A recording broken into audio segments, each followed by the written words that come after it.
ప్రతి ఒక్కరి లైఫ్‌లో ఒక స్పెషల్ పర్సన్ ఉంటారు. అలా మీ లైఫ్‌లో ఎవరైనా ఉన్నారా? ఆ వ్యక్తిని కోల్పోయినప్పుడు మీరు బాగా ఏడ్చిన సిట్యుయేషన్ ఏదైనా ఉందా?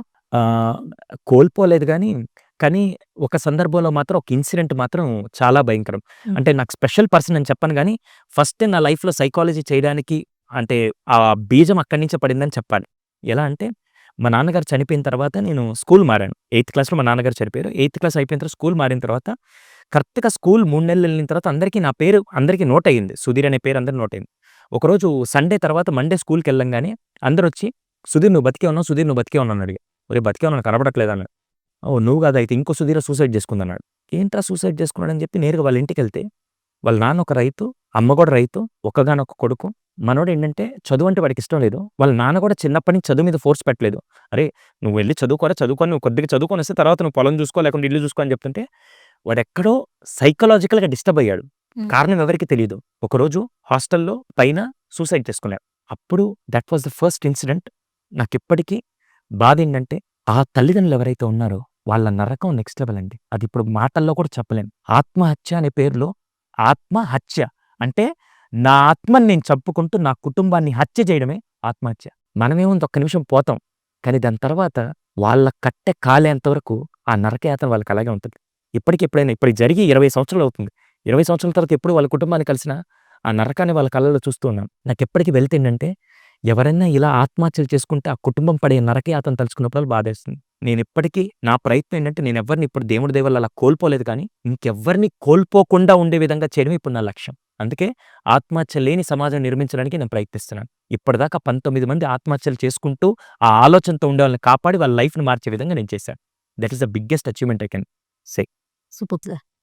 అయితే మీ తల్లిదండ్రులు మీకు చెప్పిన మాటల్లో ఇప్పటికీ మీ డెసిషన్స్ మీద ప్రభావం చూపేదేదన్నా ఉందా? 200% అండి. అది నెగెటివ్ అనుకున్నా పర్లేదు. మా నాన్నది పళ్ళ వ్యాపారం యాక్చువల్‌గా. హ్మ్. రోడ్ సైడ్ పళ్ళ వ్యాపారం. పళ్ళ వ్యాపారంలో ఇంతకుముందు మీ అందరికి పేరు విన్నారో లేదో నా జనరేషన్‌లోనే తెలుస్తుంది. గల్లాపెట్టి అంటారు. హ్మ్. అంటే డబ్బులేసే పెట్టి. రోజు మనం ఎంత సంపాదించామని చెప్పి దాంట్లో డబ్బులు తీసి అవును. దాంట్లో ఏసి క్యాష్ ఆయన క్యాష్ కౌంటర్ లాంటిది. యెస్. కానీ మేమేంటంటే ఒక బాక్స్‌లో పెట్టాం. ఒకప్పుడు చిన్నప్పుడు అవే ఉండేవి కదా! చిన్నప్పుడు మూడో క్లాస్‌లో నాకు అంత కాన్షియస్ కూడా లేని టైంలో మూడో క్లాస్‌లో ఎప్పుడో కావాలని చెప్పి రూ. 2 దొంగతనం చేశాను. హ్మ్. రూ. 2 దొంగతనం చేశాను. అది మా నాన్న చూసాడు. చూడకుండా ఉంటే అంత చిల్లరలో రూ. 2 కనపడేది కాదు. చూసాడు. నేరుగా లోపలికి తీసుకెళ్ళి ఆహ్, ఐరన్ రాడ్ ఒకటుంటది. హ్మ్. దాంతో ఎలా కొట్టాడో అలా కొట్టాడు. హ్మ్. కొట్టి రాత్రి మళ్ళీ పడుకున్నప్పుడు నా పక్కనొచ్చి పడుకొని, "నాన్న ప్రపంచంలో 2 విషయాలు మాత్రం ఎప్పుడు చేయబాకు. 2 విషయాలు. ఆ 2 విషయాలు చేసిన రోజు మాత్రం" అని చెప్పి ఏదో డైలాగ్ చెప్తే ఒక్క విషయం 2 విషయాల్లో ఒకటి మాత్రం నాకు బాగా నాటుకుపోయిందంటే, కావాలంటే అడుక్కనైనా తిను గాని, ఒకడిని మోసం చేసి, ఒకడిని దొంగతనం చేసి మాత్రం నువ్వు బతికే రోజు, నువ్వు బ్రతికినా చచ్చిన శవం లాంటోడివి. అదొక్కటి చెయ్యని చెప్పన్నాడు. ఆ రోజు కొట్టిన దెబ్బలు నాకు పెద్దగా ఏం ఫరక్ పడల. తగ్గిపోయాయి. కానీ ఆ రోజు చెప్పిన తర్వాత నుంచి ఇప్పటిదాకా నా తల్లి మీద గాని, ఎవ్వరి మీదైనా నేను నిజాయితీ చెప్పగలిగానంటే ఇప్పటిదాకా ఒక్క దొంగతనం చేయలే. ఆ రోజు ఆయన చెప్పిన కొట్టిన దెబ్బలకు కాదు. ఆ మూడో క్లాస్‌లో మా నాన్న ఒకే ఒక్క విలువ నాటిందేంటంటే, "నువ్వు అడుక్కు తినైనా బతుకు. దొంగతనం కానీ నీ వల్ల ఒకడు మోసపోయిన బ్రతుకు మాత్రం నీకొద్దని" చెప్పి. అదొక్కటి. నాకిప్పటికి మా నాన్నగారి నుంచి నేను నేర్చుకున్న వారసత్వంగా వచ్చిన ఆస్తి డబ్బులు కాదు గానీ ఈ మాట. అయితే సార్ యాస్ ఎ సైకాలజిస్ట్ మీరిప్పుడు సక్సెస్ అయ్యారని అనుకుంటున్నారా? అసలు మీ సక్సెస్ స్ట్రాటజీ ఏంటి? నేను సక్సెస్ అయ్యాను అనుకోవట్లేదండి. 200% సక్సెస్ అయ్యాను అనుకోవట్లేదు. ఎందుకంటే వృద్ధాశ్రమాలు లేని సమాజం నిర్మించాలని నేను ప్రయత్నిస్తున్నాను. ఆత్మహత్యలు లేని సమాజం నిర్మించాలని నేను ప్రయత్నిస్తున్నప్పుడు, ఇప్పుడు సక్సెస్ అయ్యాను అనుకుంటే ఇవన్నీ నేను ఫుల్‌ఫిల్ చేయలేను. అందుకని నేను చచ్చేంత వరకు నేను సక్సెస్ అవ్వలేదు. అవ్వను గూడా. ఓకే. 200%. సార్ అలాగే మళ్ళీ మనం సొసైటీ కోసం దగ్గరికొస్తే ఇన్‌స్టాగ్రామ్, సోషల్ మీడియాలో ఈ మధ్య ఇన్‌ఫ్లుయెన్సర్స్ లగ్జరీ కార్‌లని, లగ్జరీ ఇల్లని, లగ్జరీ ఐటెమ్స్ అని చాలా ఎక్స్‌ప్లోర్ చేస్తూ చూపిస్తున్నారు ట్రావెలింగ్ అని. ఇవి యూత్ మీద ఎలాంటి ఎఫెక్ట్ చూపుతాయి? ఫోమో అని విన్నారా అండి? ఫియర్ ఆఫ్ మిస్సింగ్ ఔట్ అంటారు. ఫోమో. ఇదే బిగ్గెస్ట్ ఏంటంటే, నేను ఇంట్లో కూర్చొని బానే ఉన్నాను. ఇంట్లో కూర్చొని బానే ఉన్నాను. నా వయసు 36 సంవత్సరాలు. బానే ఉన్నాను. అప్పుడే నేను రీల్ ఒకటి తీస్తూ, ఫోటో ఒకటి చూస్తున్నప్పుడు, నా ఏజ్ గ్రూప్‌లో ఉండే ఒక పర్సన్ నేరుగా మాల్దీవ్స్‌లోకెళ్ళి, బాగా ట్రిప్పేసుకొనొచ్చి, మంచి లైఫ్‌ని ఎంజాయ్ చేస్తూ, మంచిగా చూసి రాగానే, ఆ ఫోటో అక్కడ పడంగానే, నా మైండ్‌లో ఏమనిపిస్తది? జనరల్‌గా ఇప్పుడు యూత్ మైండ్‌లో ఏమనిపిస్తది? పిల్లల మైండ్‌లో? మనం కూడా ఎళ్ళాలి. ఎంజాయ్ ఏం చేయాలి. ఎంజాయ్ ఏం చేస్తున్నారురా? ఎంజాయ్ చేస్తాం. నా బతుకుంది దేనికి? హ్మ్. ఫస్ట్. హ్మ్. ఒకడెవడో 22 ఏళ్లకే 4,00,00,000 సంపాదించాడని ఒక కారేసుకురంగానే ఆ ఫోటో చూడంగానే ఛ! దీన్ని లో సెల్ఫ్ ఎస్టీమ్ అంట. ఎప్పుడైతే నేను సోషల్ మీడియాలో వాడు చూడు ఎంత బాగా చేస్తున్నాడు.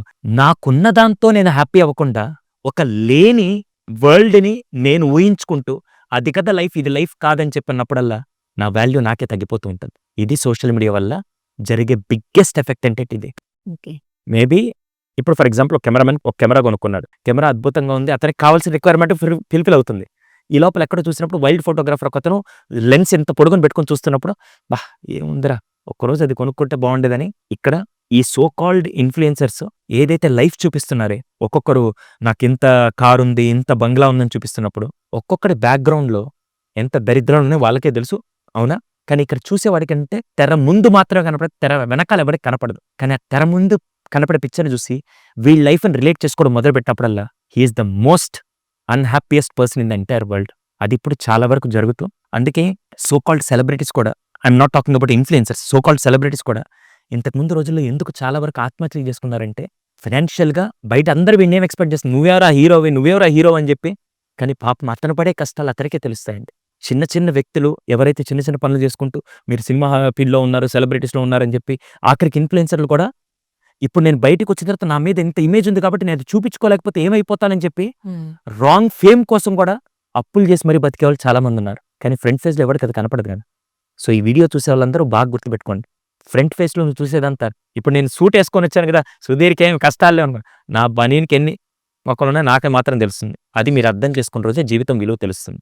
అంతేగాని లగ్జరీ ఐటెమ్స్ పెట్టుకొని వాడేదో చేస్తున్నాడని చెప్పి పులిని చూసి కూడా కాదు, ఆకాశంలో దేన్నో చూసి వాత పెట్టుకున్నట్టే ఉంటుంది మన పరిస్థితి.